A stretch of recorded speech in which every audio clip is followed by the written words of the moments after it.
The phone rang at 3 in the morning. His voice was cold, almost gleeful. "Your apartment building is on fire. Hope you have insurance." I started laughing. He paused, confused. "Why the hell are you laughing at a tragedy?"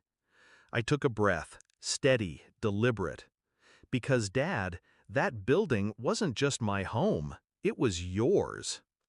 I learned early that my father wasn't a protector. He was a gambler, a schemer, a man who saw life as one long con and everyone as a mark.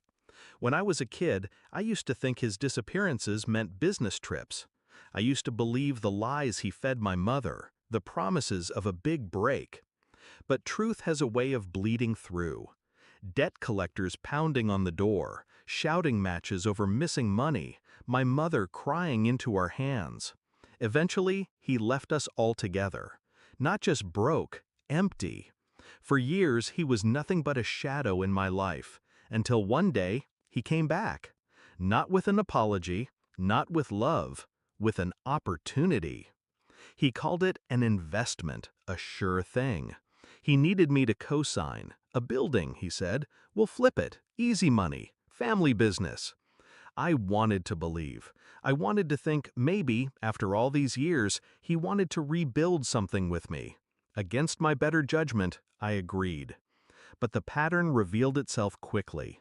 The late-night calls, the missing rent checks, the tenants complaining about broken plumbing while he pocketed cash.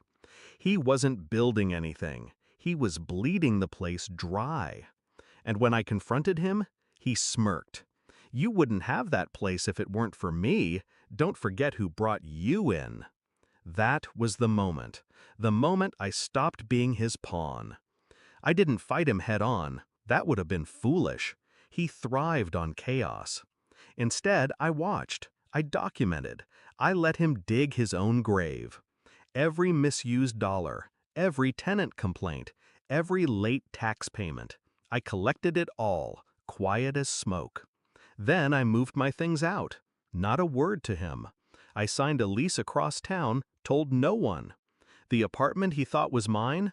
Empty, except for the cameras I'd installed. While he thought I was still living there, I was already planning his collapse. Step 1, ownership. He thought we were co-owners, but the paperwork told another story. My lawyer had drafted a silent clause. His stake? Conditional. Every financial misstep, every violation, transferred control to me. All I had to do was prove negligence. Step 2, evidence. The camera showed him sneaking in, moving cash, stashing junk tenants never saw again. My files painted him as a slumlord, a criminal. Step 3, timing. I waited. I let him get comfortable. I let him think I was still under his thumb. Until tonight. He called me with fire in his voice, thinking he'd finally broken me, thinking the blaze would wipe away his trail. But he didn't know the building wasn't just my apartment. It was the crown jewel of his scheme. And now, it was ashes. What he didn't realize was that the insurance policy, the fat payout he was banking on, wasn't in his name, it was in mine. The fire he set to erase his sins became the evidence that buried him. The investigators would find accelerants, traces of his handiwork, and when they checked the ownership, the fraud, the insurance, every arrow would point to him. I didn't need to say much on the phone, just enough.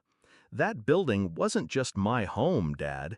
It was your investment, your future, and now it's gone. Silence on the line. Then his breath, sharp and panicked. "What did you do?" I smiled into the dark. "What you always taught me. I bet against you." By morning, the fire marshals would call it arson. The bank would call in his debts. The state would call it insurance fraud. And I would call it closure. I didn't need revenge in flames. I needed him to feel what he made us feel all those years ago.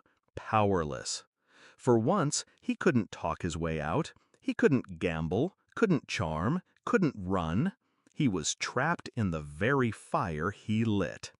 As I hung up, my chest felt light, not with joy, not with triumph, but with release. My father had called me at 3 a.m. to celebrate my tragedy. Instead, it became his confession, his undoing. And I didn't lose a thing.